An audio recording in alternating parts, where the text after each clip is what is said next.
Hello students, आप सभी का स्वागत है आपके अपने यूट्यूब चैनल ITI एडुशाला में। फिर से रेलवे की तरफ से एक बहुत बड़ी बम्पर वैकेंसी निकल के आई है और ये जो वैकेंसी आई है वो आपका नॉर्थ वेस्टर्न रेलवे जयपुर की तरफ से आई है।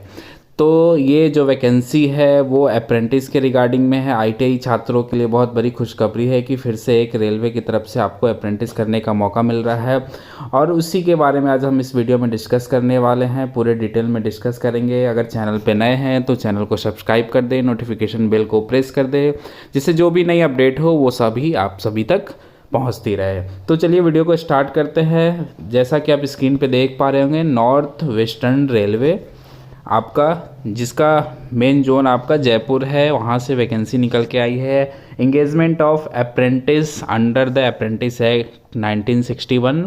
ये जो अप्रेंटिस है ITI छात्रों के लिए है। आज के डेट में 30/12/2022 के डेट में ये नोटिफिकेशन निकल के आया है और ये जो डिटेल है आपका इसके वेबसाइट पे आपको RRC जयपुर के वेबसाइट पे आपको मिल जाएगा। ऑनलाइन एप्लीकेशन आपका स्टार्ट होगा 10 जनवरी से और लास्ट डेट है इसका 10 फरवरी 2023। तो इसमें जो नंबर ऑफ़ वैकेंसी आई है आपका, टोटल जो वैकेंसी है 2026 वैकेंसी है इसमें नॉर्थ वेस्टर्न रेलवे की तरफ से अप्रेंटिस करने के लिए छात्रों के लिए। जैसा कि आप सभी को पता है कि जो इसमें सिलेक्शन होता है वो प्योरली मेरिट बेसिस पे होता है और जो मेरिट बनता है वो आपका ITI के मार्क्स और जो आपने हाई स्कूल किया, इन दोनों के मार्क्स के एवरेज पे आपका मेरिट बनता है। तो मिनिमम आपका हाई स्कूल में जो मार्क्स होना चाहिए वो आपका 50% होना चाहिए और जो मेरिट बनेगा आपका यहाँ पे मेंशन भी किया है basis of simple average of marks in the matriculation and ITI। तो इन दोनों के मार्क्स के एवरेज पे आपका क्या होगा, जो मेरिट बनेगा। और इसमें दिया गया है कि all subject will be recount, मतलब सभी सब्जेक्ट को कंसिडर किया जाएगा, not on the basis of marks of any subject और ग्रुप ऑफ सब्जेक्ट।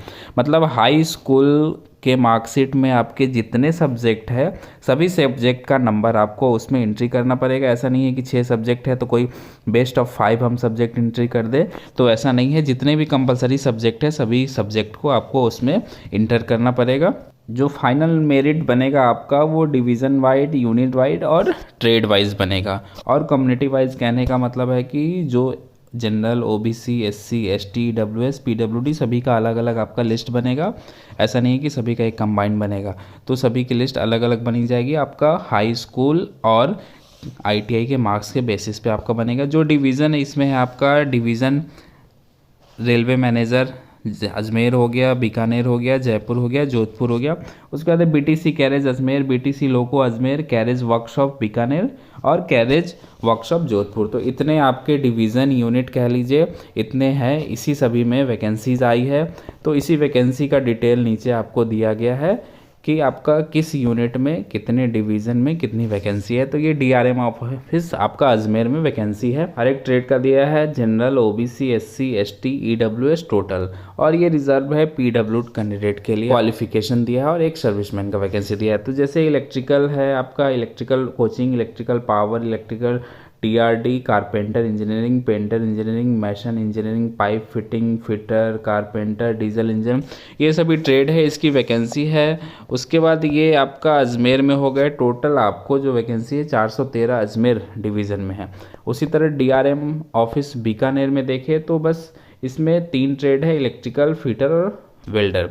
तो वैकेंसी बहुत ज़्यादा है आपका, 190 इलेक्ट्रीशियन, 190 फिटर में और 43 आपका वेल्डर में। इस तरह टोटल 423 इस डिवीज़न में वैकेंसी हो गई। उसी तरह जयपुर DRM ऑफिस में देखें तो इसमें भी टोटल वैकेंसी आपका 494 वैकेंसी है।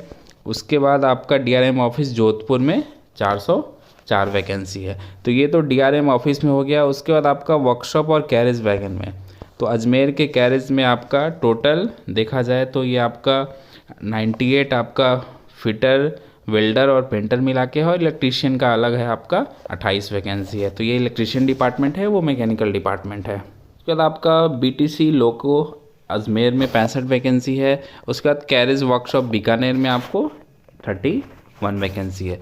तो इस तरह करके टोटल आपका जो वैकेंसी है वो 2026 वैकेंसी है। और इसकी क्वालिफ़िकेशन की बात करें तो आपका जो क्वालिफ़िकेशन होना चाहिए 10th होना चाहिए 50% मार्क्स से, और जिस भी ट्रेड में वैकेंसी है उस संबंधित ट्रेड से आपका ITI होना चाहिए। NCVT हो SCVT हो, कोई फ़र्क नहीं पड़ता है कि आपने SCVT ट्रेड से किया है या NCVT से किया है, दोनों इसमें एलिजिबल है। तो ज़्यादा परेशान होने की ज़रूरत नहीं है। आपने SCVT से भी किया है तब भी आप अप्लाई कर सकते हैं, क्योंकि SCVT भी अब सब जगह मान है, आप कहीं भी ऑल ओवर इंडिया में कहीं भी अप्लाई कर सकते हैं। एज की बात करें तो मिनिमम आपका 15 ईयर्स होना चाहिए और मैक्सिमम आपका 24 साल होना चाहिए। 10 फरवरी 2023 तक होना चाहिए। तो इस डेट को आपका मिनिमम 15 हो जाना चाहिए, मैक्सिमम 24 होना चाहिए। जो OBC वाले हैं उनको अलग से रिलैक्सेशन 3 साल का मिलेगा, SC ST वाले के लिए 5 साल का मिलेगा और PWD कैंडिडेट के लिए 10 साल का रिलैक्सेशन मिलेगा। तो इसके अनुसार आपका एज अगर ज़्यादा भी हो रहा है तो आप इसके अनुसार इसमें अप्लाई कर सकते हैं, आपको बेनिफिट मिलेगा।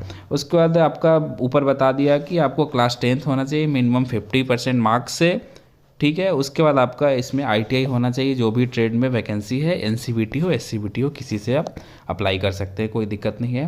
पेमेंट आपका 100 रुपीज़ दिया है। किसके किसके लिए? आपका SC ST और PWD कैंडिडेट और वुमेन के छोड़ के जितने भी है, जनरल है, OBC है और EWS कैंडिडेट है, इन सभी को फीस देना पड़ेगा। 100 रुपीज़ आपको ऑनलाइन जमा होगा। जब आपने फॉर्म फिलअप करेंगे तो उस समय आपको ये पेमेंट करना पड़ेगा।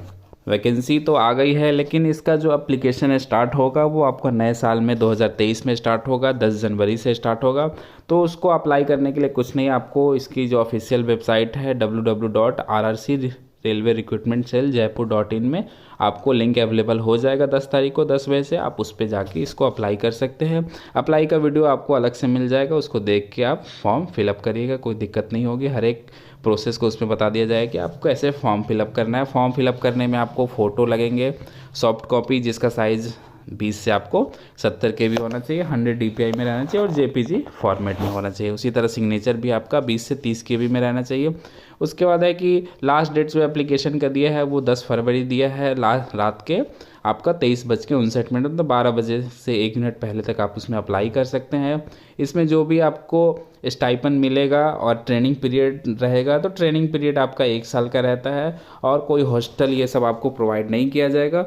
और जो स्टाइपन है वो जो नॉर्म्स है आपका अप्रेंटिस एक्ट 1961 उसके अकॉर्डिंग आपका 7,000 से 8,070 रुपया 8100, मतलब इसी के बीच में आपका रहने वाला है जो भी आपको स्टाइपन मिलेगा इसमें। तो ये सभी डिटेल हो गया आपका इसके बारे में। उसके बाद नीचे आपको कुछ फॉर्मेट दिए हुए हैं, जैसे हर एक फॉर्म में रहता है आपका एडवर्टीजमेंट में।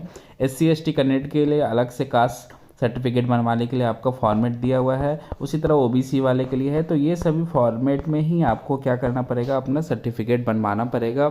कुछ छात्र हर एक बार फॉर्म फिल कर देते हैं, बोलते हैं सर मेरा एड्रेस गलत हो गया है, कुछ भी डेटा गलत उसमें इंटर कर देते हैं, तो उनका जब सिलेक्शन हो जाएगा तो वेरिफिकेशन में दिक्कत आ सकती है। तो इसलिए आप लोग जब भी फॉर्म भरें अपना सही से भरें, सभी डिटेल को समझ बूझ के भरें। कोई भी अगर प्रॉब्लम हो तो आप किसी से पूछ लें या हमारे चैनल पे कमेंट करके, जिस भी वीडियो में कमेंट करके, कमेंट के माध्यम से आप पूछ सकते हैं। कोई भी डिटेल आप गलत नहीं भरें, क्योंकि एक छोटा सा भी मिस्टेक आपको बाद में सिलेक्शन प्रोसेस में दिक्कत कर सकता है। और ये जो भी फॉर्मेट है, आप जिस कैटेगरी से बिलोंग करते हैं, अगर SC ST है, OBC है, तो ये इस फॉर्मेट में आप लोग क्या करें, अपना सर्टिफिकेट बनवा लें। और अगर उसमें अपलोड करना है तो अपलोड यही करिएगा, और अगर आपको नहीं अपलोड करना है तो जब डॉक्यूमेंट वेरिफिकेशन आगे का प्रोसेस होगा तो आपको ये सभी डॉक्यूमेंट उस समय प्रोड्यूस करने पड़ेंगे। उसके बाद एक और फॉर्मेट आपका डिक्लेरेशन है, OBC कैंडिडेट के लिए है। तो ये सभी फॉर्मेट जिनके लिए ज़रूरी है, EWS के लिए भी आपको अलग से फॉर्मेट दिया है। तो हर एक EBS जो सर्टिफिकेट बनवाते हैं आपको हर साल वो आपका क्या होता है, रिन्यू होता है। तो ऐसा नहीं है कि अभी आपका 22-23 का बना है तो वही वैलिड होगा, अगर 21-22 का बना है तो वो वैलिड नहीं होगा। तो आप अपने कैटेगरी के अनुसार अपना सर्टिफिकेट उस फॉर्मेट पे बनवा लें। तो ये सभी डिटेल है इसके बारे में। आप जो भी छात्र इसमें एलिजिबल है, हर एक ट्रेड की वैकेंसी है, जो भी छात्र इसमें एलिजिबल है वो अप्लाई कर सकते हैं। फॉर्म अभी स्टार्ट नहीं हुआ है, 10 जनवरी से आपका फॉर्म होना स्टार्ट हो जाएगा। साउथ वेस्टर्न रेलवे की तरफ से भी वैकेंसी आई है, उसका भी जो है फॉर्म अभी स्टार्ट नहीं हुआ है। 3 जनवरी से उसका फॉर्म स्टार्ट होगा, अभी लिंक अवेलेबल नहीं हुआ है। उसके ऑफिशियल नोटिफिकेशन जारी कर दिया गया है कि 3 जनवरी से आपका फॉर्म अप्लाई होना स्टार्ट होगा। उसका भी फॉर्म अप्लाई होगा तो आप लोगों को वीडियो के माध्यम से सूचना मिल जाएगी फॉर्म कैसे फिलअप करना है।